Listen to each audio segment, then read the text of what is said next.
السلام عليكم البنات، كي دايرين؟ لاباس عليكم؟ نتمنى تكونوا بخير وعلى خير. حبيباتي، مرحبا بكم مره اخرى في قناه مفتاح الخيرات. مرحبا بالخوت والخواتات داخل المغرب وخارج المغرب. اليوم غادي نهضروا على الدواء اللي هو انتي نوركس.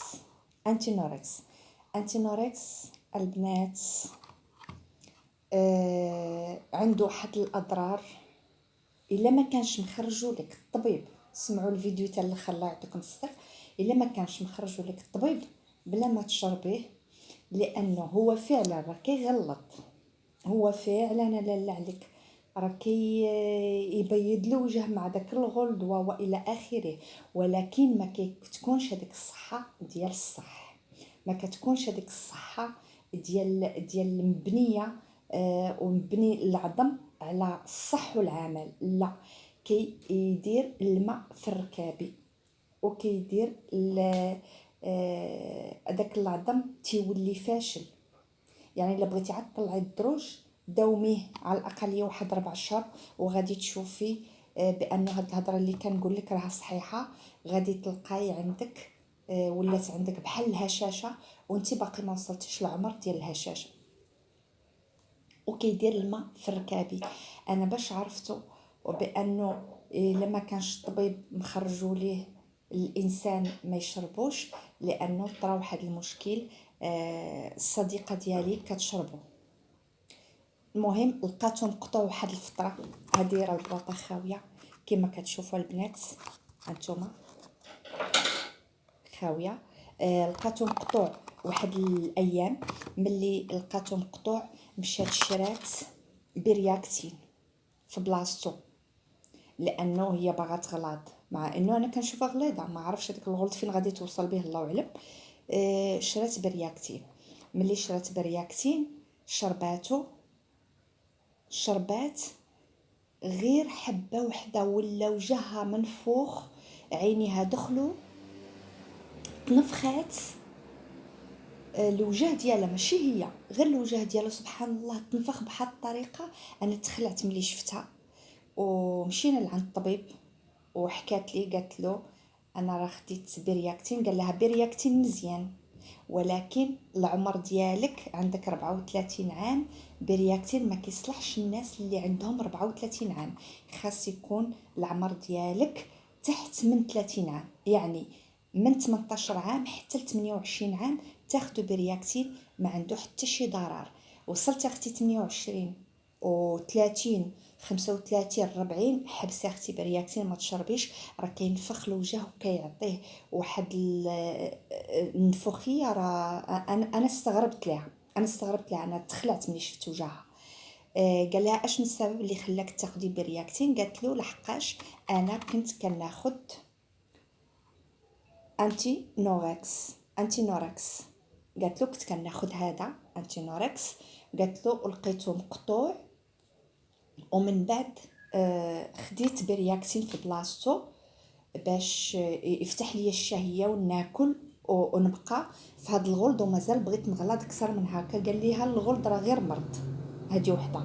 وقال ليها هاد انتي نوركس قال ليها راه كيدير الماء في ركابي. نقزات هي قالت لي راه بعض المرات كنكون غاده تتلوى ليا رجليا، وبعض المرات تنتكربع وكنطيح ما كنعرفش كيفاش طحت.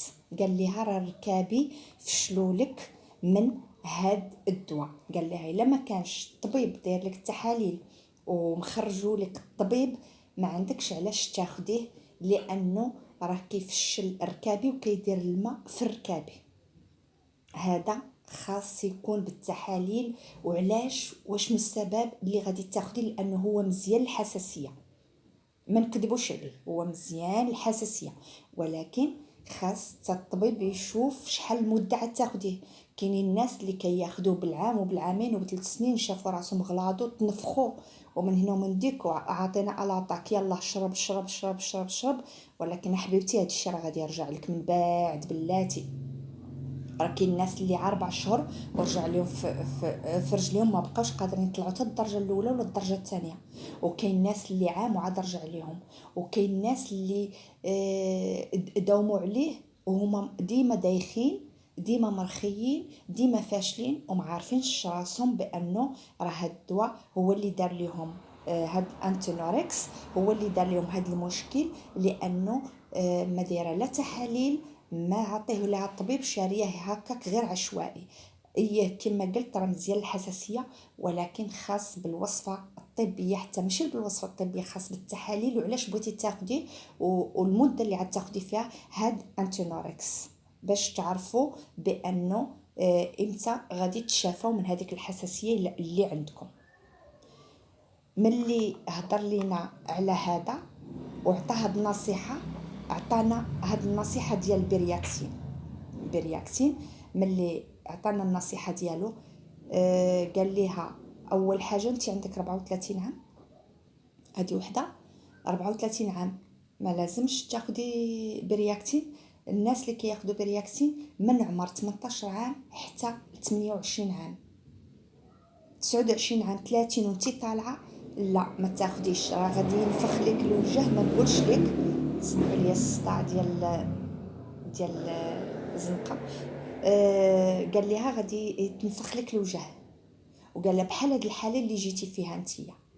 المهم الحمد لله عطاها واحد الفيتامين وعطاها واحد الدواء، وقال لها غير تفشلك وجهك تحبسي هاد الفيتامين وهاد الدواء، ما عندك ما ديري به. وقال لها هاد انتونوركس قال لها ما تبقيش تشربيه لانه هو مزيان الحساسيه، ولكن خاص بالتحاليل والمده اللي غادي تشربيه فيه. هو كيغلظ كل شيء، ولكن كيغلظ على الخوى الخاوي. كيفاش الخوى الخاوي ما كيغلطش على العظم يكون شاد في بلاصتو، ولا العظم صحيح، لا كيخوي الركابي تيدير فيهم الماء في الركابي. هذه النصيحه ديال الطبيب انا قلت ان نفيدكم بها، لانه بزاف الناس كيشربوا هاد الدواء وانتينوركس وكيقول لك ما عرفتش ما رجليا فاشلين، مالي دايخه، مالي غير محيطمه، مالي غير مدقدقه، مالي مالي مالي مالي مالي. وهي راه منه. حاولي حبيبتي قطعيه السيمانه الاولى، راه غادي مازال تبقاي تحسي بهذاك التعب ياك، ولكن في السيمانه الثانيه راه غادي تولي رجيلاتك مزيانين الحمد لله، ما كيبقاش هذاك الفشل ديال الرجلين. والحمد لله الا كنتي يلا في البدايه ما غاديش يسبب لك اي اضرار. حنا بغينا على هاد الدويات اللي كتسبب هاد الاضرار واللي كتسبب هاد النتائج الوخيمه، واللي كتسبب هاد الحوايج اللي ماشي تلهي. حنا ماشي ضد الانتينوركس وماشي ضد البرياكتين، غير الانتينوركس رشحت لكم علاش السبب اللي كيتخاد خاصو يكون بالتحاليل، وكما قلنا راه كيدير الماء في الركابي. وهذه بالتجربه قدام عينيا السيده كيفاش ديما هي ما قادرش تطلع حتى درجه واحده ما قادرش تطلعها. الدرجه الثانيه كتقول لك كنحس برجليا كيقفقفوا وكنحس بهم كيضروني وديما مدقدقه ديما محيطمه. وبرياكتين ملي شراتو كاع كفس من الاول، ولات حالتها في وجهها مسكينه، حتى مشات لعند الطبيب قال لها تحيدي هذا لانه ماشي ديال لاج ديالك، وانتينوركس ما غاديش تبقاي تشربيه الا تمشي ديري ليا التحاليل باش نعرف اشنو نعطيك. وانا هذا الشيء ملي سمعته مع الطبيب انا قلت نشاركه معكم. وهذا الشيء اللي قال انا قلت لكم. بغيتو ديروا به حبيباتي مرحبا، ما بغيتوش ديروا به مرحبا. وليله سعيده والسلام عليكم والله يشافي الجميع.